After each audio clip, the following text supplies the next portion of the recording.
Well, hello, folks out there on YouTube Land. Got a big show lined up for you today. Yep, college football playoff. McAfee has called them cowards. We're going to get into that. And ESPN wants a 9-game schedule out of the SEC. We're going to talk all about the ramifications of that, whether or not the SEC should consider it or not, and how much money it would take to make that happen. Ain't it peculiar how money seems to do that very thing? Also, the NCAA versus House is getting closer to settlement. They are talking about making some roster changes. We'll get into that as well. But as usual, I'm not going to bury the lead. College football playoff, as you know, last year we had some problems. We had a couple of teams that wound up getting byes that didn't deserve it because it was based on conference champions rather than basically where you were ranked. And so SMU and Arizona State, they got byes. And a team like Tennessee, who was actually the 7th ranked team, should have had a home field advantage, wound up getting pushed to number 9, and they had to go to the shoe and play Ohio State. That didn't go so well. Oh, hell no! So everybody knows it needs to change, but you'd have to have a unanimous vote to change it this year, and nobody wants the politics of that, or at least some people don't.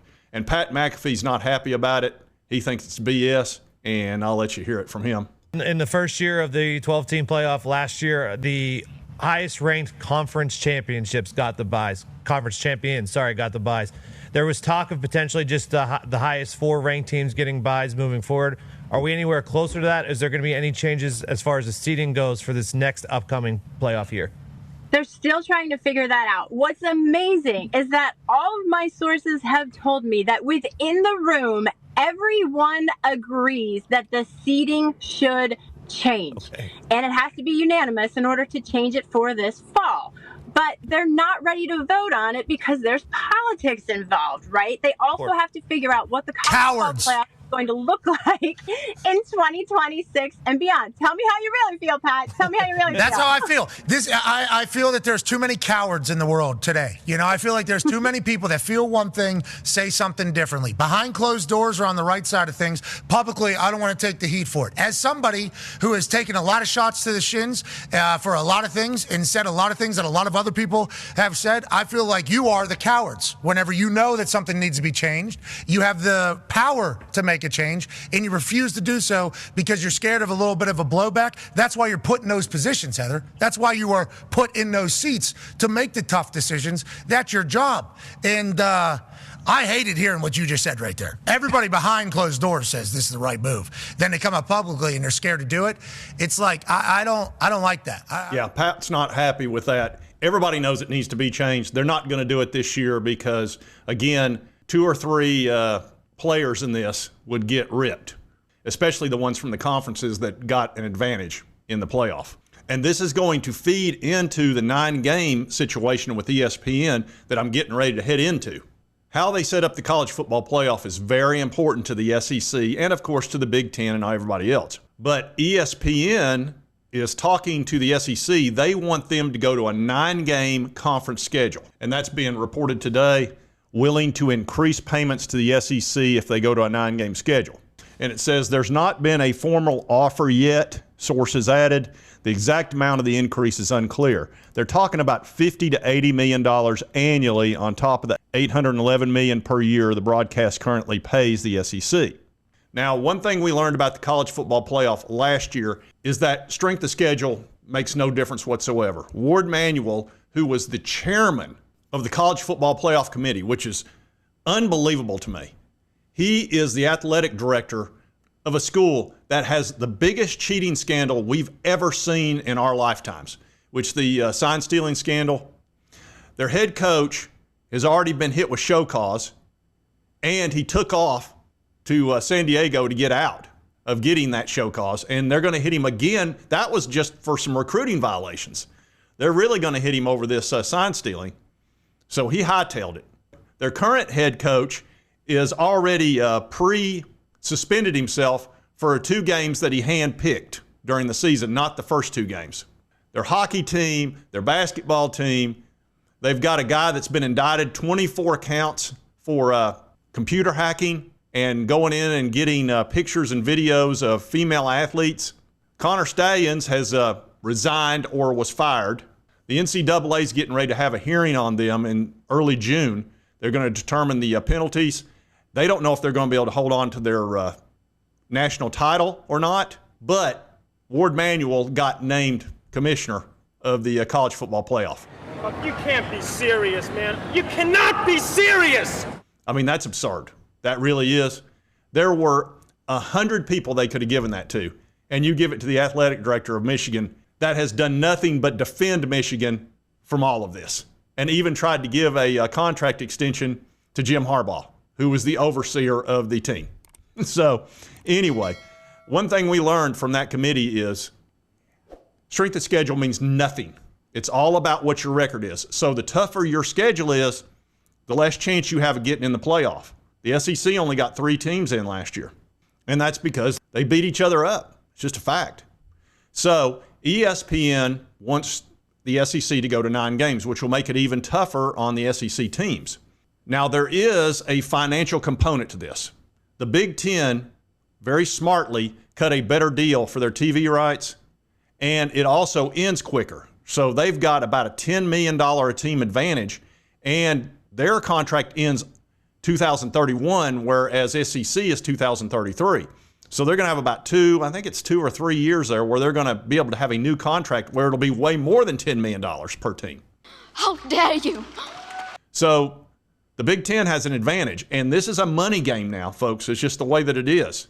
You've got to have the money to be able to pay the 20.5 every year that goes up every year, and also NIL and all of that. We saw how important that was the last couple of years. Ohio State paid like $20 million in NIL for their team, and they were loaded for bear. Texas is spending $35 to $40 million this year when you add the revenue sharing, and somehow they wound up with the number 1 recruiting class this year. I don't know how that happened. So money's a big deal. And I can tell you the Tennessee Vols, they brought in $140 million in 2021. This last year, they brought in $280 million. That was from increased ticket sales and also increased prices. They have raised money like crazy because we're in an arms race. And Tennessee didn't have the highest revenue. There were other teams that had even higher in the 300s. So this is really becoming about money. So if ESPN makes an offer, they're talking $50 million, that's an insult. I would not even consider going to 9 games for $50 million because when you break that down into 16 teams, that's nothing. And realize you're going to lose a home game every other year by going to 9 games because one year you'll have 5 home games, but the next year you'll have 4. So that means you've got an away game that cost your city millions of dollars. So I would not even begin the negotiation for less than $80 million, which would be $5 million a team, which would at least cut in half the lead that the Big Ten has on you. And that would add about 10% to the contract, which you're adding a game, which is 11%, 12.5% actually. So they need to increase it by 12.5%, which really about $100 million would do it. At that point, I would consider it. That would at least get you, 6 point whatever more per team. That'd at least be a possibility. But then you've got to fix the college football playoff. Before you even consider agreeing to that, the SEC's got to know, hey, we've got guaranteed spots because we're going to beat each other up by going to 9 games. The Big Ten is really, really good on top. Their bottom's weak. That's not the case in the SEC. Heck, our worst team is typically Vanderbilt, and they were good last year, thanks to Diego. So you got to fix the college football playoff. Now, I think what they're going to do in 2026 is they're going to go to 14 teams, which I would go to 16 and just be done with this crap, and I'd let the top 8 play the bottom 8, top 8 get home field. That's how I'd do it. But the SEC and the Big Ten want to protect their conference championships in that weekend. It's big money. So they're probably going to go to 14, and they'll allow the Big Ten SEC champions an automatic bid and buy and get rid of all the other buys. And then you'll have the top 12 behind them, and then they'll play and go down to 6, then 2 and 6, which gives you 8, 4, 2, 1, and that works. You can't make 16 work that way because if you had the 2 conference champions, well, or even if you did 4, the numbers don't work because then you got 12 and 4. That goes to 6. That gives you 10, 10, 5, 2.5, 1 1/4. You see the math doesn't work. And if that confused you, that's okay. I'm a little confused myself. At no point in your rambling, incoherent response were you even close to anything that could be considered a rational thought. It's just you've got to have the right numbers in the playoff to make it work. 14 does work with 2 byes. So that's all going on right now. The coaches are not going to be for going to 9 games because they know that's going to get them fired quicker, and they don't give a damn about the extra $7 or $8 million because, again, you're giving that up by losing a home game. So it's really not as big a financial advantage as you think it is. Now, the sports fan in me would love to see 9 games because that means instead of us playing Kent State, we'd be playing an SEC team. That's more fun for me as a fan, but I know as a fan that wants my team to get in the playoff, I know an extra game against an SEC opponent is not good. Logical. So that's all being negotiated and hashed out. Greg Sankey very much wants to go to 9 games. Sankey, he's been good and bad. He's been good at certain things.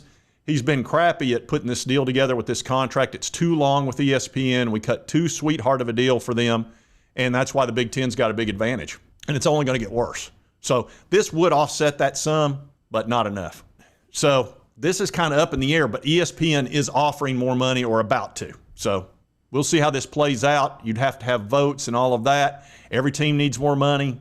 If they offer enough, if they offer $100 million, it's going to be hard to turn them down. All right, and this last thing here, the NCAA, they have made some changes to the settlement as far as roster limits. And I'll go ahead and tell you what they did here. What they're going to do, anybody that's either on the team as a walk-on or has been offered a spot as a walk-on, preferred walk-on or whatever, they can stay on the team in perpetuity as long as they still have eligibility within that 5 years.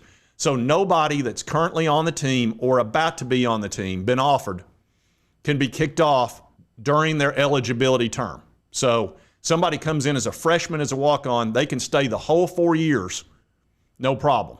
Now, that's only for the people that are either on the team now or have been currently offered, somebody coming in this year.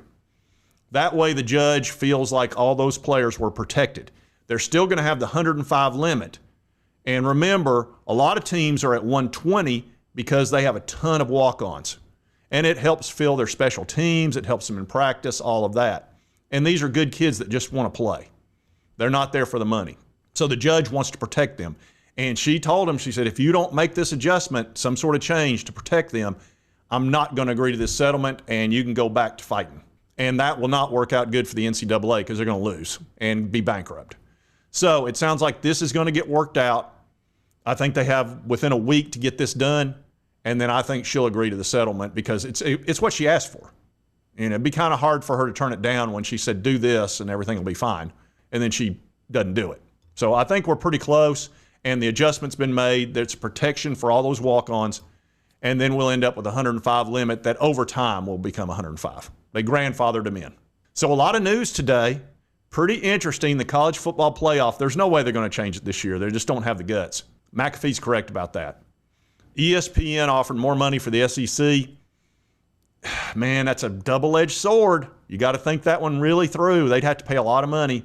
And sounds like NCAA House is one step closer. If you like this content, be sure to hit that like button. Lets me know we'll continue to cover all these big college sports stories. If you've not subscribed, boom, hit this little button right there. It won't cost you a dime. Help you get my videos. Pretty good deal. And right over here is the most recent video YouTube thinks you'll enjoy based on your viewing history. And we will see you next time on Sports Talk Jay. Goodbye, old friend. May the force be with you.